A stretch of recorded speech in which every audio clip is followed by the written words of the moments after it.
It's a daily talk show, episode 261. What are you doing? Untwisting the mic. It's no better time than as you're doing the intro to untwist the mic, especially now that we've got video component of the show. I have watched back a couple of them, almost picking my nose in a few.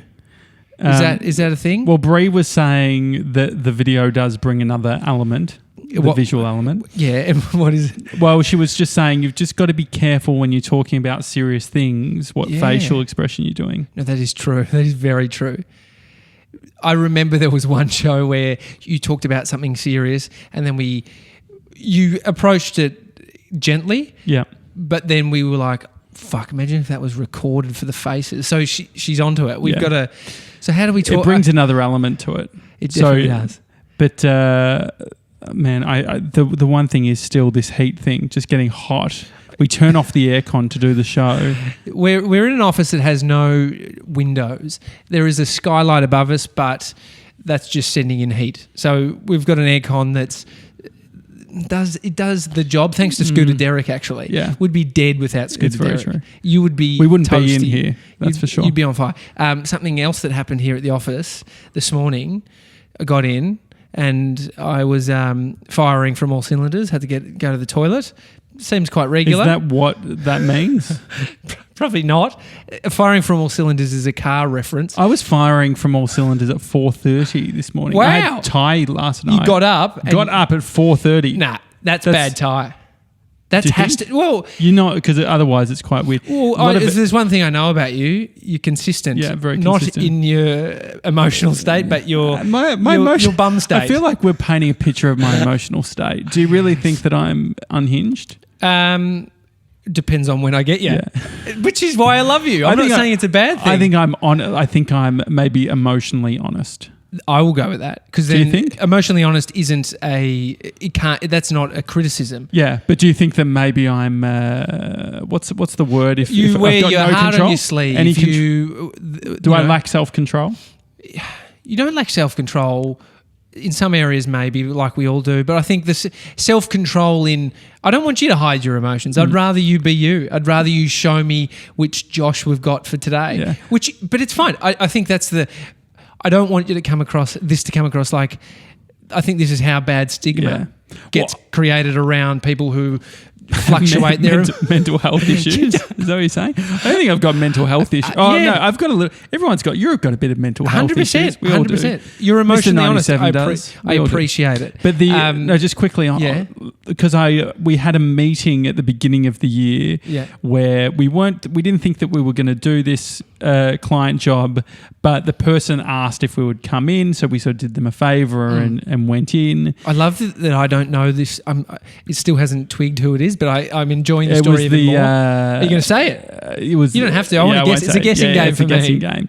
But anyway, the one person within the business clearly wanted to work with us in some way, someone who was sort of more senior, and then someone else was just sort of like questioning or they just didn't have a good tone that I didn't appreciate. And in that moment, I said, oh, look, I don't think we're the right fit.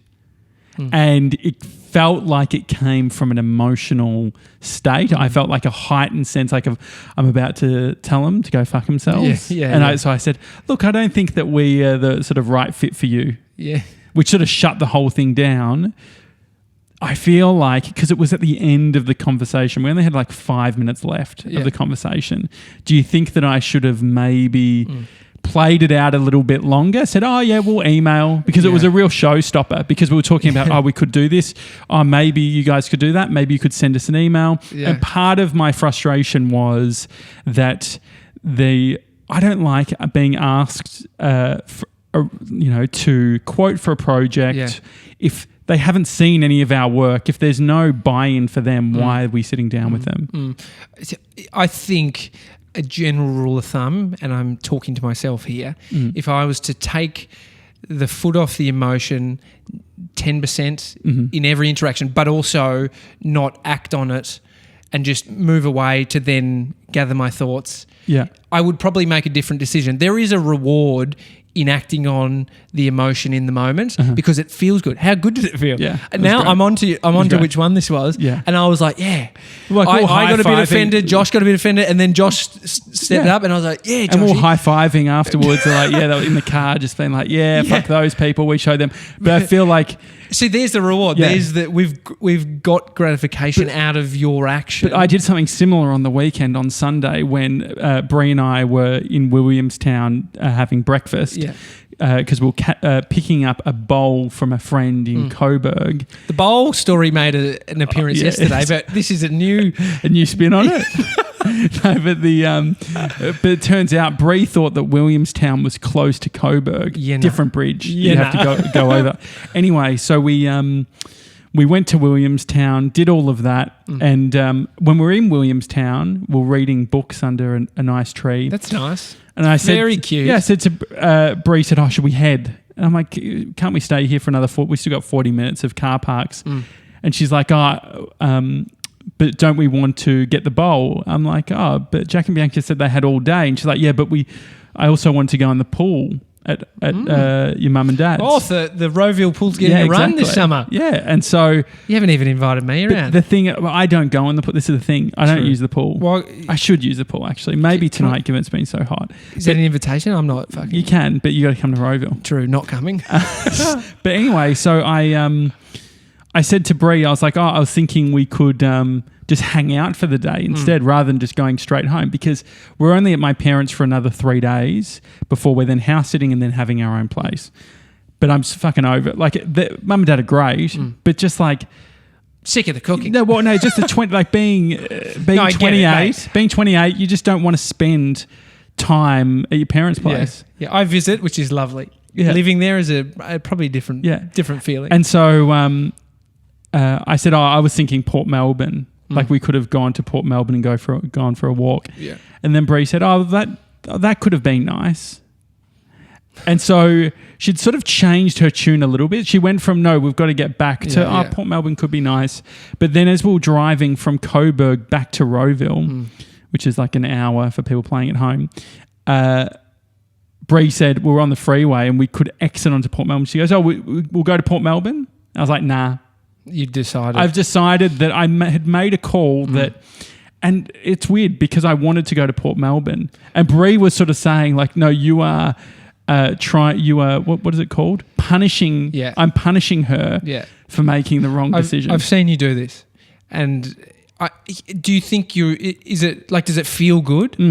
It feels, because my thing is that why I'm punishing both of us is because I got pushback straight. The instant feeling was pushback. Yeah. And so my thing is, it's like, you know what? Based on that pushback, I've lost all interest in Port Melbourne. And then next time... maybe before the pushback, you'll think of it as because I got hurt feelings. So I'm like, I wanted to spend a nice day. And then so we arrived in Rowville and we're like, well, we both wanted to go to Port Melbourne. So we ended up going to Port Melbourne in the Impala. Okay. So we ended up making it. Good, yeah. We turned it around, but it took the whole drive to Rowville and then me. Yeah.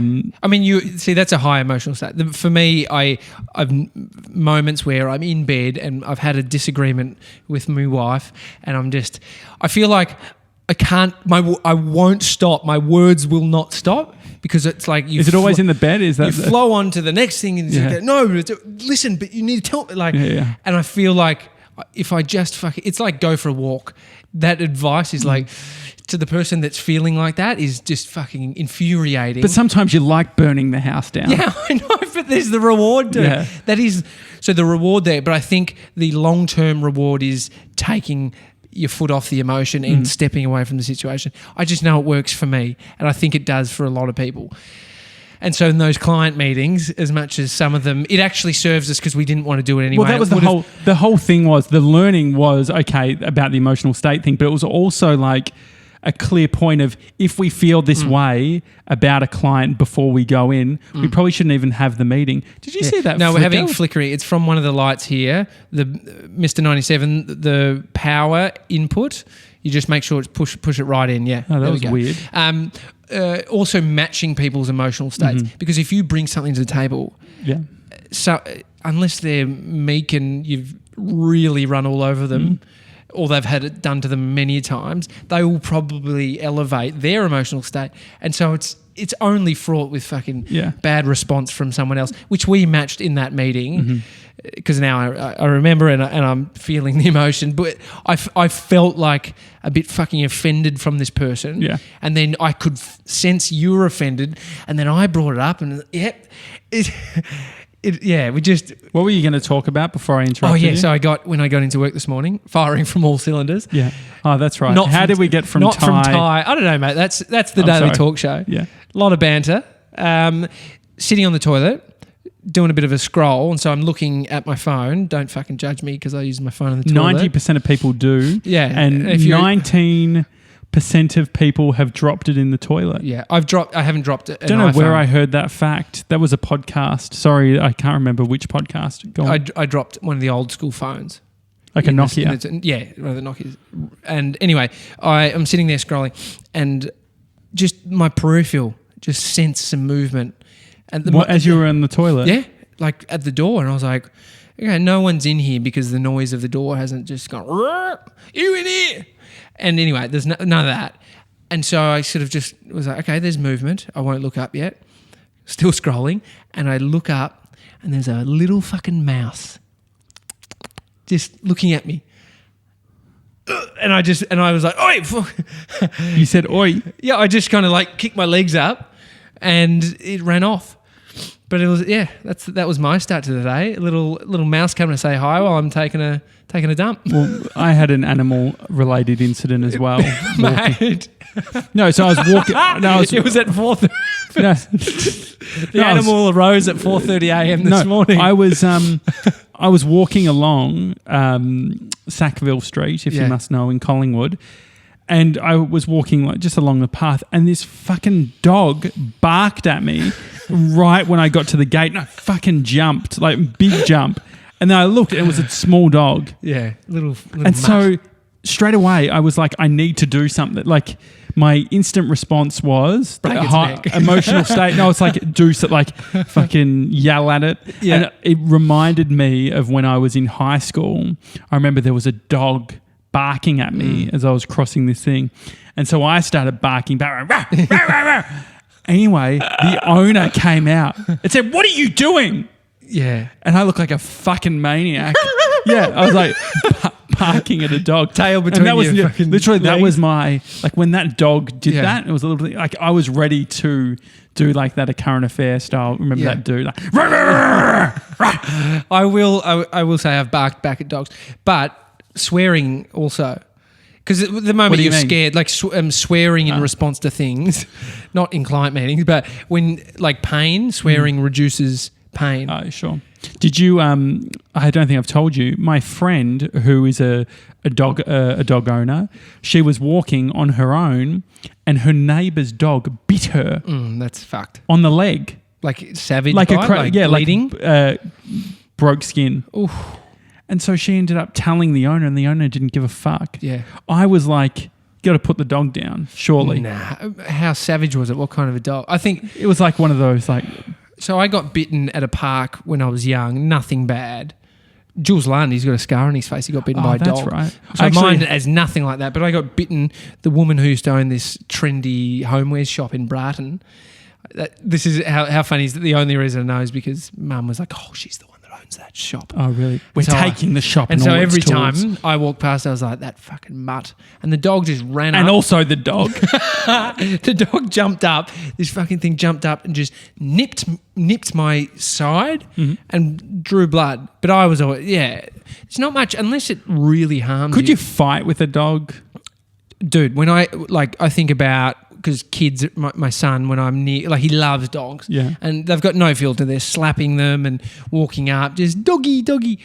He gets really close. And so my foot is just ready for a kick. Like, it's so funny because you think I hadn't had that thought of a parent as a parent until I'm a parent.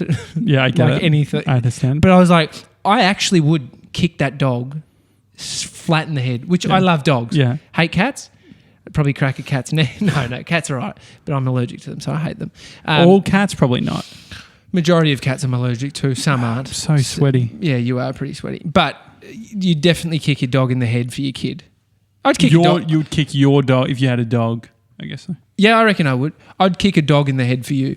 I appreciate it. If you were getting mauled, I would absolutely fly kick it. I appreciate it. That's the friendship we have. We got I'll kick a dog in the head for you, bro. Got some emails. We did. We got one from Ash. Ash had sent us an email. She was the Ash is another one that fell for the trick. Or from Josh's or opinion, an investment. A solid investment. No, Ash had emailed us previously about the fact that she'd bought a coin similar to mine. Well, this came out. This was on yesterday's episode. Bree was trolling me. I said I got my coin. She goes, "Oh, great! Show me. It must be in your pocket." Good. Thank you, Bree. And where was it? It was on my desk in the little area. But I think I would definitely start doing that. But the reality is you'll see it more because you're at your desk more. You're not constantly checking your pockets. yeah, it's just where I think it will be annoying is at the gym Or going through security. No, security. I sort of like the obscurity or being just being like what the. I mean, I could come up with 100 reasons why it's dumb and why it will be an issue and where it will be an issue, but that's not what we're speaking of because we've actually got a supporter of the coin. Yeah, Ashley. Ash said, "Hi, Josh and Tommy. Josh, I'm so excited you received your coin. I'm attaching pictures of 2 coins I carry. I already told you about the larger one. Josh, I really hope it helps you in your daily life like mine has." I really like the... so she's got the big one. So mine says Memento Mori, which means you could leave life right now. So AKA you're going to die. You're going to die. You could die, so live life. Yeah, I get it. And then a more fatty. So she's got one fatty. says that's a more fatty, which is not merely to bear what is necessary, but love it. It's. I mean, the attachment to a physical item to spark a thought is good. Maybe there's a coin out there that's for when you're blowing up, when you're in that emotional state. It's just a handbrake. Just Maybe fucking pull the handbrake, bro. Throw the coin at them. Could you imagine if I had something that was visual that I did every time that I was going to blow up? Like say we're in a meeting and I just go, and someone's like, "What is Josh doing?" It's like, "Oh, he's about to blow up, but he's controlling himself." I mean, the breathing. You say that you do the. I know when you're anxious based on you do this, and so I'll ask you things. I'm like, "Oh, what do you think about this?" And so you go, "Yeah, I think it's great." I know that there's some slight anxiety. I'm as conscious as you are in your emotional state because sometimes I don't even know that I'm doing it. Well, I know it. I see it. I think the thing is that I can actually. I've gotten good enough now that I can see it, I can identify it, but I haven't gotten good enough to stop it. Pull the handbrake. Or talking about pull the handbrake, I nearly had a car accident yesterday. It was only yesterday that I said, was it yesterday or the day before where I was like, who's the better driver? Never had a crash to my record. Yeah, but I feel like that's out of luck. What's yours been out of? The thing is, I've actually had one car accident before. I reversed into a truck. Yeah. Annoyingly, it was parked. It was someone who I hadn't seen in years. I was dropping off something to their house and I reversed into the truck. Anyway, I had just got my license. Yeah. But no, it's a very 18-year-old P-plater move. Yeah, literally. Oh, what's this button do? Yeah. And so yesterday, it was scary as fuck. I was going out of an intersection. I was just I had undereaten.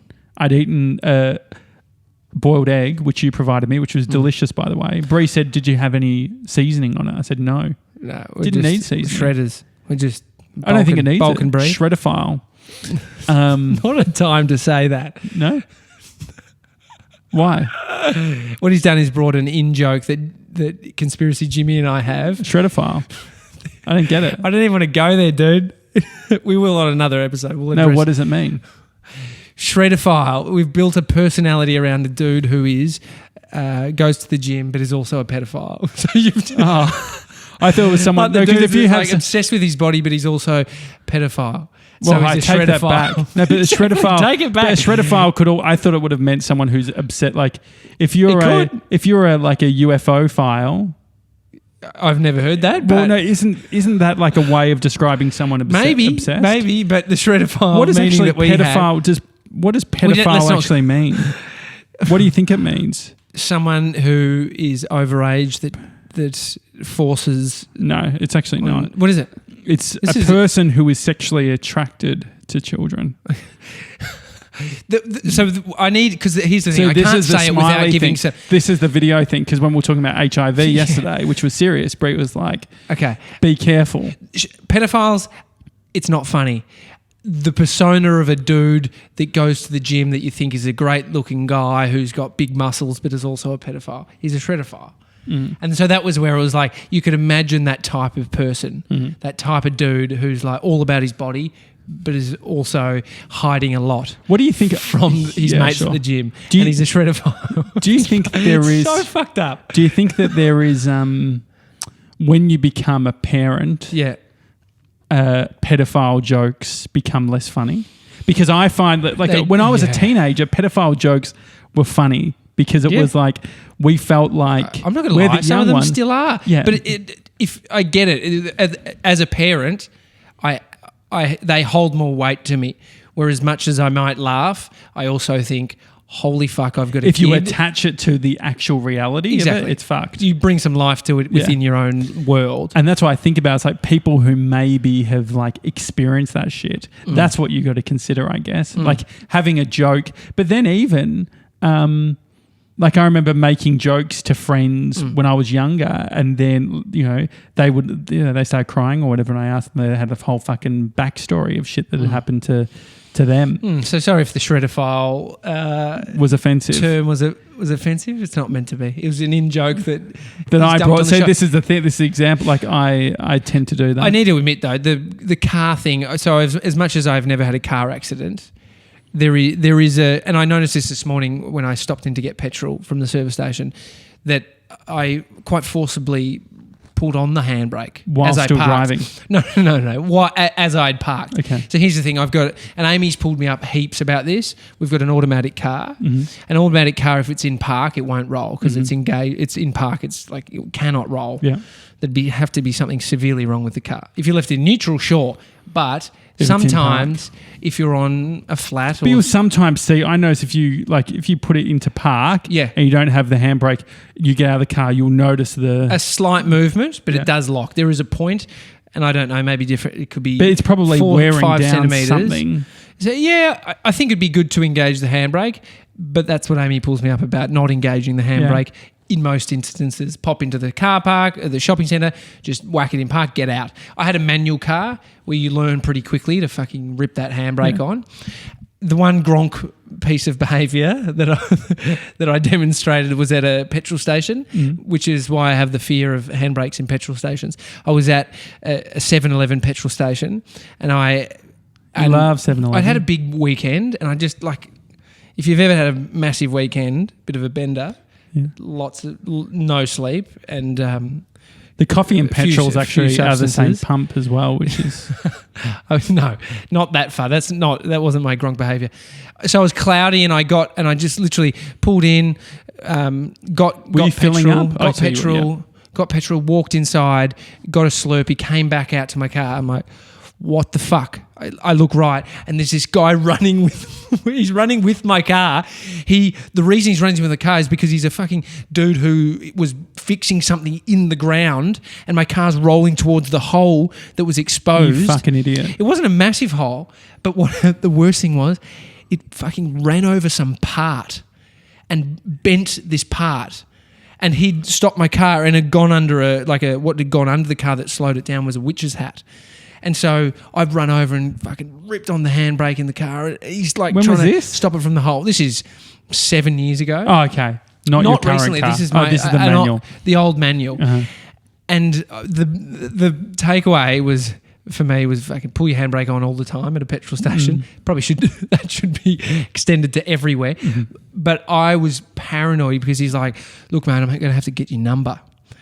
And I'm thinking, no, this part that I've run over is like going to be thousands and thousands of dollars. Like, did he ever get back to you? Never. Oh, lucky. Never contacted me. But because as I got older, I was like, nah, that like it'd be like if a piece of camera equipment at a shoot got run over. The dude who ran it over isn't going to pay for it. If we were even doing a shoot, like our insurance pays for it. So I mean, but then that insurer might come after the person. True. True, but you're in it. That's the chance of something like that happening. So pull your brakes on your gronks. Yeah. You should always do it. Yeah. My parents' car actually went down their driveway when we were kids. Solid gronk and move. went across right into the neighbour's front yard. And then when they were trying to sell the car, my brother, who was just a kid at the time, was James was telling the potential buyer the story. And my parents were like, shut the fuck up, James. What happened with me was it was an intersection where I had to look left and right, and I just fucked up the timing on the right and drove out as the car nearly got T-boned and had to put my foot down and turn. It was like screeching that to slam on the brake. But it was one of those ones where it's like they came to a stop. I managed to get around. No one got hit. And so you just sort of drive along. And you're off. And so I ended up pulling over straight away and getting Bree to drive because I was tired. What's worse, being aggressive, not aggressive, but just being ravisome? Did you just hear my groin crack? Yeah, was it your groin? Yeah, I just did it. What is your groin? Huh? How does that do that?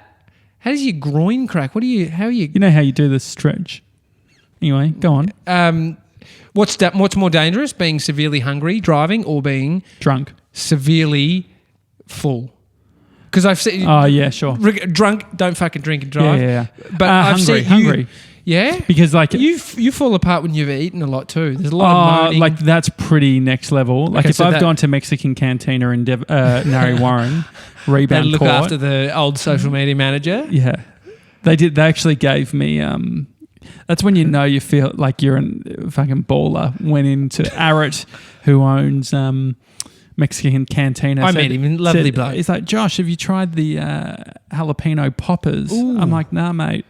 I'm like, oh yeah, we'll bring some out. And he brought them out or whatever. And then he said, these are on me. I was like, fuck, I've made it. Yeah. This is what it feels. This is what 15-year-old. He's got his plug on the podcast. Exactly. He'd looked into it. Check out the jalapeno poppers at Mexican. They're beautiful.